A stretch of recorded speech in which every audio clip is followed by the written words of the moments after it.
பார்த் of ஈமான் academy YouTube சேனலுக்கே உங்களை அன்போடு வரவேற்கிறேன். இஸ்லாமிய மதத்தில் உடல் உறவு தொடர்பான சட்டங்கள் மிகுந்த மரியாதை மற்றும் நியாயத்துடன் கூறப்பட்டுள்ளன. திருமண உறவில் உடல் உறவு ஒரு புனித செயலாக கருதப்படுகிறது. உடல் உறவு மற்றும் பிறை தொடர்பான விஷயங்கள். முதலாவது, ரமலான் மாதம். நாள் நேரத்தில் ஃபஜ்ர் முதல் மக்ரிப் வரை ரமலான் நோன்பு நாட்களில் உடல் உறவு தடையாகும். மாலை மக்ரிப் தொழுகைக்கு பின் நோன்பு திறந்த பிறகு கணவன் மனைவி உடலுறவில் ஈடுபடலாம். இரண்டாவது, மாதவீடாய் மற்றும் பிறை நிச்சயிப்பு. பெண்களுக்கு மாதவீடாய் மற்றும் நிபந்தனை காலங்களில் உடலுறவு தடை செய்யப்பட்டுள்ளது. இந்நிலையில் தவறுதலாக உடலுறவு நடந்தால் மன்னிப்பு கேட்கல் மற்றும் பாவ மன்னிப்பு அவசியம்.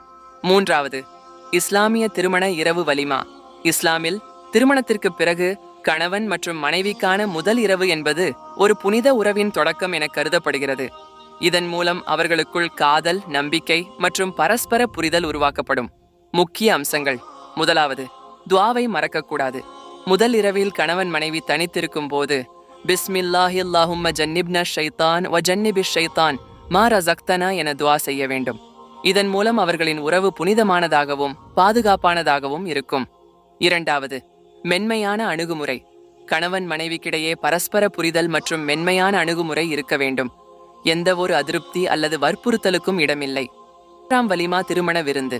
திருமண உறவு உறுதிப்படுத்தப்பட்ட பிறகு வலிமா திருமண விருந்து நடத்துவது சுன்னதாகும். இது திருமண உறவு சரியான முறையில் புனிதமாக நடைபெற்றதற்கான அறிவிப்பாகும். நான்காவது, தனியறை மற்றும் தனிமை.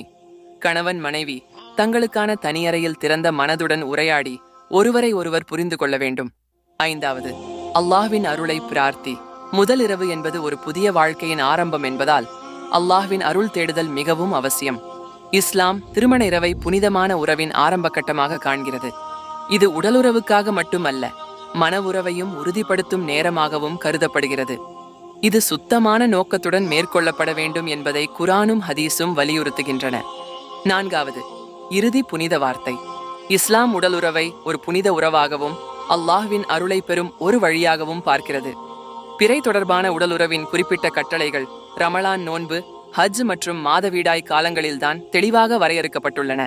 பிறகு பிறையை வைத்து வேறு உடலுறவு கட்டுப்பாடுகள் எதுவும் இல்லை. இந்த வீடியோ உங்களுக்கு பயனுள்ளதாக இருந்தால் லைக் பண்ணவும், நண்பர்களுடன் பகிரவும், மேலும் பல பயனுள்ள வீடியோக்களுக்கு சப்ஸ்கிரைப் செய்யவும். வஸ்ஸலாமு அலைக்கும் வரஹ்மத்துல்லாஹி வபரகாத்துஹ்.